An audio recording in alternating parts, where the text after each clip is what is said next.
જે શું છે વિદ્યાર્થીઓ, આજે આપણે ધોરણ 4 વિષય ગણિત ચેપ્ટર નંબર 9 અડધું અને પાઠ. હવે જે ચેપ્ટર છે એમાં આપણે 15મો સમ છે એ ગણતા હતા.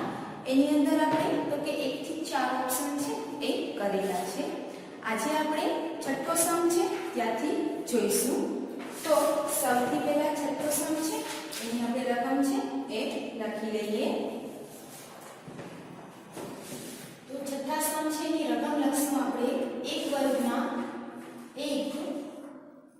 વર્ગખંડમાં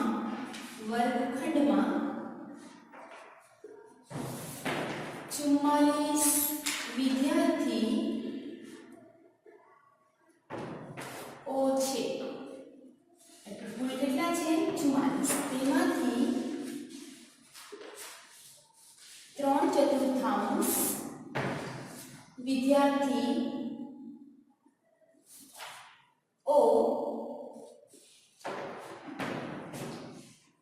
છોકરા છે. તો વર્ગખંડમાં છોકરીઓની સંખ્યા કેટલી છે? આવો આપણે પ્રશ્ન છે કરેલો છે. તો સૌથી પહેલા વર્ગખંડમાં કુલ કેટલી સંખ્યા છે? તો કે 44. એમાંથી આપણે છોકરા કેટલા છે? 3/4 ભાગના. તો પહેલા આપણે કેની સંખ્યા શોધી લેશું? છોકરાની. પછી કુલ સંખ્યામાંથી છોકરાઓની બાદ કરશું એટલે છોકરીઓની સંખ્યા આપણે મળી જશે. તો અહીંયા આપણે લખીએ છોકરાઓની સંખ્યા. તો કુલ કેટલા છે? 44. 44 નો કેટલો ભાગ? 3/4. તો શું થાય? 11 4 44. એના છેદમાં 4 ગુણાકાર 3 4 4 ઉડી જાય. કેટલા આવશે? 11 × 3. તો 11 3 કેટલા થાય? 33. 33 શું હશે? તો કે છોકરા. હવે આપણે કોની સંખ્યા માંગેલી છે? તો કે છોકરીઓની. તો લખીએ તેથી છોકરીઓની સંખ્યા. તો કુલ કેટલી છે? 44. એમાંથી છોકરાઓની બાદ કરી નાખો તો વાહે વધે કેની હોય? તો કે છોકરીઓની. છોકરીઓની સંખ્યા કેટલી હશે? તો કે 11. બરાબર. હવે એના પછીનો 7મો સમ છે એની રકમ આપણે છે એ જોઈએ. એક ખોખામાં 84 લખોટીઓ છે. કુલ કેટલી છે? 84. તેમાંથી 1/4 લખોટી ઓ લાલ રંગની છે. ક્યા રંગની છે? તો કે લાલ રંગની છે. તો લાલ રંગની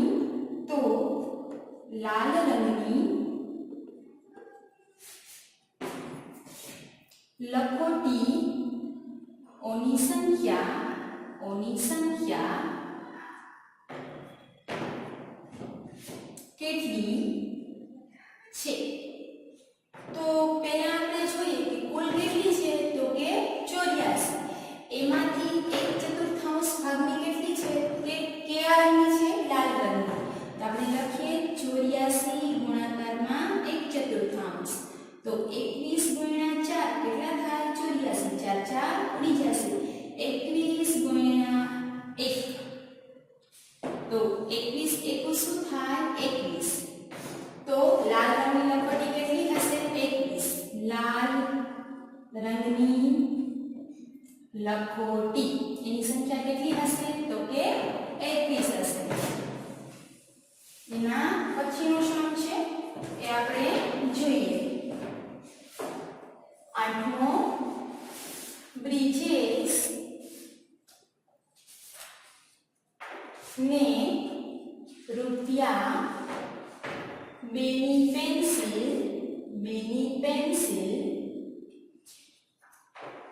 ખરીદવી છે. તેણે દુકાનદારને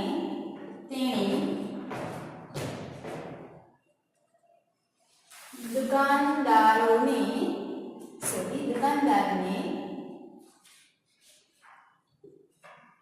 રૂપિયા 1 નો એક સિક્કો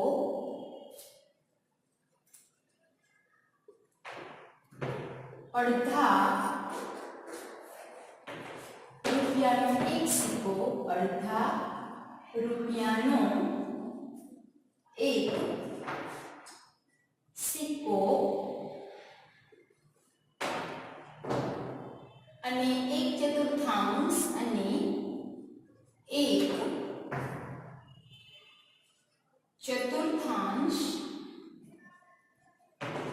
રૂપિયાનો એક સિક્કો રૂપિયાનો એક સિક્કો આપ્યો. શું બ્રિજેશે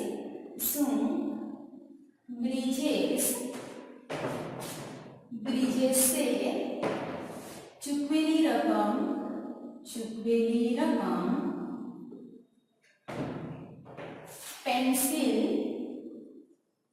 પેન્સિલ ખરીદવા પૂરતી છે એવો આપણે પ્રશ્ન કરેલો છે. તો આપણે ખબર છે કે પેન્સિલ છે કેટલા રૂપિયાની મળી છે? 2 રૂપિયાની. લખીએ પેન્સિલની કિંમત બરાબર રૂપિયા 2. જો 2 રૂપિયા એ ચૂકવી દેતો હોય તો ખરીદી શકે, એનાથી ઓછા હોય તો ખરીદી શકે નહીં. તો અહીંયા આપણે 1 રૂપિયાનો એક સિક્કો બરાબર કેટલા થાય? 1 રૂપિયો. પછી અડધા પૈસાનો એટલે શું થાય? 0.50 પૈસા. અને 1/4 એટલે થાય 0.25 પૈસા. આટલા રૂપિયા એ દુકાનદારને આપે છે. તો સરવાળો કરીએ. 0 માં 0, એમાં 5 ઉમેરો 5, 5 માં 2 ઉમેરો 7, પોઈન્ટનો પોઈન્ટ, 1 માં 0 ઉમેરો 1. તો દુકાનદારને કેટલા આપ્યા? 1.75 બરાબર. તો અહીં લખીએ તેણે દુકાનદારને 1.75 રૂપિયા આપ્યા. તેથી તે